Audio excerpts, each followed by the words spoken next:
चुनाव की तैयारियों में जुटी बीजेपी का सदस्यता अभियान जारी है। ग्वालियर में पीएचयू मंत्री एदल सिंह कंसाना का कहना है कि अभी तो सदस्यता अभियान की शुरुआत हुई है। उनका दावा है कि जल्द ही और लोग भी कांग्रेस से बीजेपी में आ सकते हैं। उनका कहना है कि कुछ विधायक भी उनके संपर्क में हैं। सिंधिया के विरोध पर मंत्री एदल सिंह कंसाना ने कहा कि कांग्रेस ने सिंधिया जी का मान सम्मान नहीं रखा। अब देखिए क्या हालात हो गए हैं। मंत्री एदल सिंह कंसाना से बात की ग्वालियर से जी मध्य प्रदेश छत्तीसगढ़ संवाददाता शैलेंद्र सिंह ने। ग्वालियर चंबल संभाग में इन दिनों बीजेपी सदस्यता महाअभियान चला रही है और अलग अलग विधानसभा क्षेत्रों के जो कार्यकर्ता हैं वो यहाँ पहुँच रहे हैं और कांग्रेस छोड़ बीजेपी की सदस्यता ले रहे हैं। पीएचई मंत्री एदल सिंह कंसाना जी हमारे साथ मौजूद हैं। भाई साहब, 2 दिन से सदस्यता अभियान चल रहा है। अभी ऊर्जा मंत्री जी कह रहे हैं लगभग 35,000 लोग ज्वाइन कर चुके हैं। क्या उम्मीद है और कितने लोग ज्वाइन करेंगे? अब तो मुझे नहीं लगता कि इसकी कोई गिनती होगी, कोई गिनती नहीं है। अभी इतने यहाँ हो चुके हैं। इसके बाद में मुरैना में जब शुरुआत होगी तो मुझे नहीं लगता, मेरे ख्याल से तो मुरैना के करीब 80% जनता सारे के सारे लोग सदस्य लेंगे। 5 विधानसभाओं के चुनाव हो रहे हैं। आपके जो साथी हैं गोविंद सिंह, वो ये कह रहे हैं कि फर्जी सदस्यता ये लोग तो पहले ही छोड़ के जा चुके थे। जब आप लोग गए थे तभी चले गए थे। फर्जी सदस्यता कैसे है?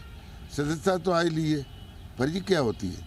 अब ना कांग्रेस को तो फर्जी सब फर्जी दिख रहा है। ये बेकार की बात है। डॉक्टर गोविंद सिंह, थोड़ा उम्र का भी असर होता है, थोड़ा उम्र ज़्यादा हो गई है। सिंधिया जी जब पहली बार दौरे पर आए तो लगातार कांग्रेस 2 दिन से लगातार विरोध प्रदर्शन कर रही है, सड़कों पर है, कह रही है कि आप लोग पैसा लेकर चले गए, जनमत बेच दिया आप लोगों ने। काय को सड़क पर उतर रहे हैं? क्या परेशानी है उनको? सिंधिया जी का मान सम्मान उन्होंने नहीं किया। वो सिंधिया जी कोई खुद के लिए थोड़ी लड़ रहे थे। सिंधिया जी आम जनता के लिए कह रहे थे। उन्होंने कहा कि कमलनाथ जी ने जो वचन पत्र में वायदे किए थे और जो उन्होंने चुनाव घोषणा पत्र में कहा था कि हम 10 दिन में जनता का कर्जा माफ़ करेंगे, तमाम ऐसी बातें थीं। उसके लिए सिंधिया जी ने कहा था और जब वो नहीं माना उन्होंने कह दिया कि सड़क पर उतर जाओ। और जो सड़क पर उतर गए सिंधिया जी, देख लो क्या हालत हुई है। आखिरी सवाल, जिस तरीके से आप ये कहते रहते हैं कि बहुत सारे विधायक जो संपर्क में कभी भी आ जाएंगे, सदस्यता अभियान चल रहा है, तो क्या कुछ और विधायक भी सदस्यता लेंगे? आए, उनका स्वागत है, बिल्कुल संपर्क में है। जो हमारे घर आएगा उसको मना थोड़ी करेंगे। का साफ तौर पर कहना है कि सिंधिया से जो वादे किए गए थे, जनता से जो वादे किए गए, जब वो पूरे नहीं हुए, यही कारण है कि सिंधिया ने पार्टी छोड़ी है। और निश्चित तौर पर अब आने वाले समय में बहुत सारे लोग जो है लगातार कांग्रेस छोड़ रहे हैं और बीजेपी को ज्वाइन कर रहे हैं। कैमरामैन विजय के साथ शैलेंद्र सिंह, जी मीडिया, ग्वालियर। और इस वक्त केके मिश्रा जी हमारे साथ जुड़ गए हैं, कांग्रेस के नेता हैं। केके मिश्रा जी, बहुत स्वागत है आपका जी मध्य प्रदेश छत्तीसगढ़ पर। केके मिश्रा जी, आवाज पहुंच रही है आप तक?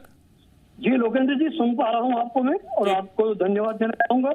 केके मिश्रा जी, कल 35,000 से ज्यादा लोगों के बीजेपी में शामिल होने की बात कही गई थी। आपने सवाल उठाए हैं सर, उस पर क्या आधार उसका? लोकेंद्र जी देखिएगा, पहली बात तो यह है कि 35,000 बीजेपी के कल मेंबर हो चुके हैं, सिंधिया समर्थक। 11,000 का आज का पहले ही दावा किया जा रहा है। तो क्या यहाँ भारतीय जनता पार्टी थी ही नहीं? और या थी तो सिंधिया और भाजपा पहले से ही मिलकर काम कर रहे थे, ये साबित होता है।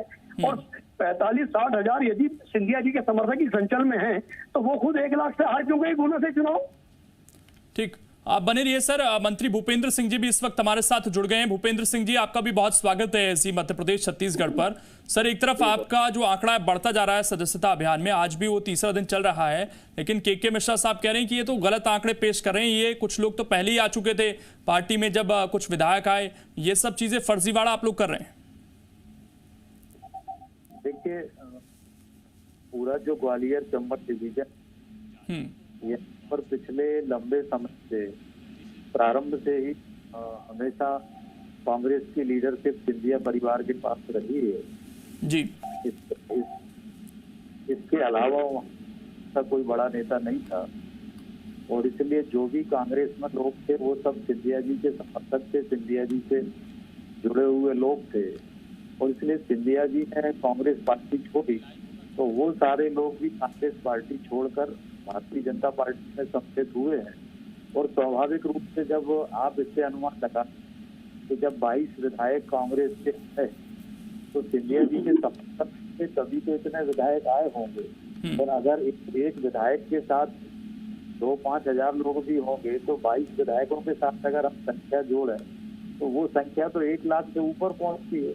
तो इसमें जो संख्या आ रही है वो कोई ऐसी संख्या नहीं है कि कोई भारतीय जनता पार्टी को ये आवश्यकता है कि हम बढ़ा चढ़ा के बताएं। हमारी सदस्यता तो वैसी दुनिया में सबसे ऊपर है, तो हम लोगों को कोई उसकी ऐसी आवश्यकता नहीं है। पर सिंधिया जी के साथ जो लोग आए हैं विधायक गण जी, उनके साथ उनके समर्थक हैं, सिंधिया जी के समर्थक हैं, वो सारे लोग बीजेपी ज्वाइन कर रहे हैं।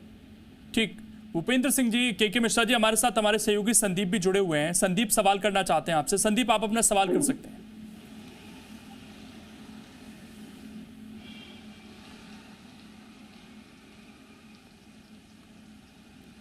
संदीप, आवाज पहुंच पा रही है आप तक? चलिए, हम दोबारा से जुड़ने की कोशिश करेंगे। के मिश्रा जी, अभी जवाब जो दिया गया भूपेंद्र सिंह की तरफ से, आप लोगों को इतनी हैरानी क्यों हो रही है? सदस्यता अभियान बीजेपी का चल रहा है, आप लोगों के नेता लगातार जा रहे हैं, आपको तो मंथन करना चाहिए इस चीज पर कि इतने सारे लोग आखिरकार कांग्रेस क्यों छोड़ रहे हैं? देखिएगा, भूपेंद्र सिंह साहब मेरे सम्मानित भाई हैं, मैं उनका बड़ा सम्मान करता हूं और वो भी मुझे भातृवत ही स्नेह रखते हैं। मैं भूपेंद्र सिंह जी को सिंधिया जी से बड़ा नेता मानता हूं कि कम से कम उनमें जमीर तो है। उन्होंने कभी स्वार्थ की राजनीति नहीं की है, उन्होंने विचारधारा के प्रति अपना समर्पण जारी रखा है। जो लोग राजनीतिक व्यवसायी हैं, जिनका उद्देश्य भूमि माफिया बनकर यहाँ काम करना है, और भूपेंद्र सिंह साहब के राष्ट्रीय अध्यक्ष आदरणीय प्रभात झा जी ने खुद कहा था कि सिंधिया जी सबसे बड़े माफिया हैं। भूपेंद्र सिंह साहब जिस काबीना में शामिल है, उसके मुखिया शिवराज सिंह जी ने कहा था कि ये लक्ष्मीबाई के हत्यारे परिवार में शामिल है। शिवराज सिंह जी ने कहा था कि ये माफिया हैं। शिवराज सिंह जी ने कहा था कि इन्होंने अंग्रेजों से भत्ता लिया, अंग्रेजों के गद्दार के रूप में साबित हुए हैं। तो ये हम थोड़ी कह रहे हैं। और जो व्यक्ति इतना झूठ बोल सकता है सिंधिया जी के रूप में, वो कह रहे हैं कि कांग्रेस पार्टी ने उन्हें उप मुख्यमंत्री का ऑफर दिया था। मैं ईमानदारी से कह रहा हूँ लोकेंद्र जी आपको कि कांग्रेस पार्टी ने इन्हें पार्षद का भी ऑफर नहीं दिया था। और जब विधायक दल में चुनाव हुआ विधायकों का, तो इन्हें सिर्फ 20 वोट मिले थे, 114 वोट कमलनाथ जी को मिले थे। तो जब विधायकों में इनकी स्वीकार्यता नहीं है, तो ये कितने बड़े नेता हो गए? ठीक। भूपेंद्र सिंह जी, जो सवाल उठा रहे हैं कि ये सब जो लोग आए, ये अलग विचारधारा से आए, जो वहां के स्थानीय नेता थे पहले, वो लगातार इनके खिलाफ राजनीति करते थे।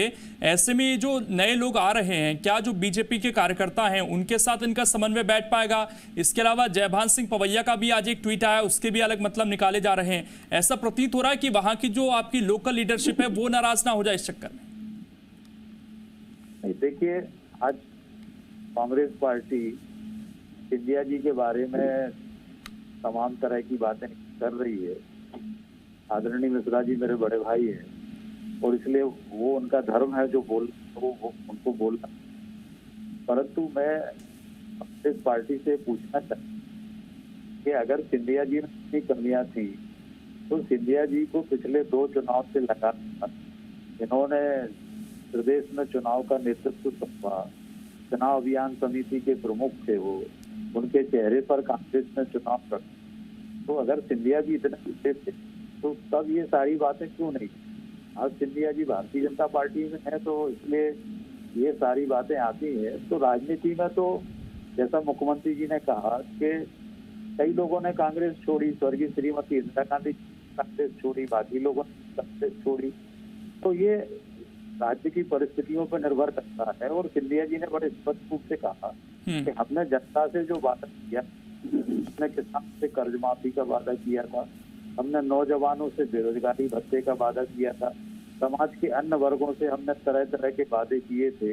हमारा 110 जो वादे थे, घोषणा पत्र था, जो वचन पत्र था कांग्रेस का, उसमें से एक भी नहीं हुआ। और इसलिए सिंधिया जी को ये कहना पड़ा कि हम अगर नहीं सुनेंगे तो सड़कों पे आएंगे। तो कमलनाथ जी ने कह दिया आ जाओ सड़क पे। ठीक तो ये कांग्रेस के सुरनी झगड़े का ही परिणाम, और इसलिए अब ये सारी बातें हो रही। ठीक, शुक्रिया भूपेंद्र जी आपका जुड़ने के लिए। कैबिनेट मंत्री हमारे साथ जुड़े हुए थे। के मिश्रा जी, आपका भी शुक्रिया जुड़ने के लिए। हमारे सहयोगी संदीप भी जुड़े हुए थे। संदीप, आपका भी शुक्रिया। फिलहाल यहाँ पर छोटे से ब्रेक लिए रुकेंगे, लेकिन देखना यह है कि आज ये आंकड़ा 35,000 से बढ़कर कहां तक पहुंचता है, क्योंकि आज तीसरा दिन भी चल रहा है सदस्यता अभियान।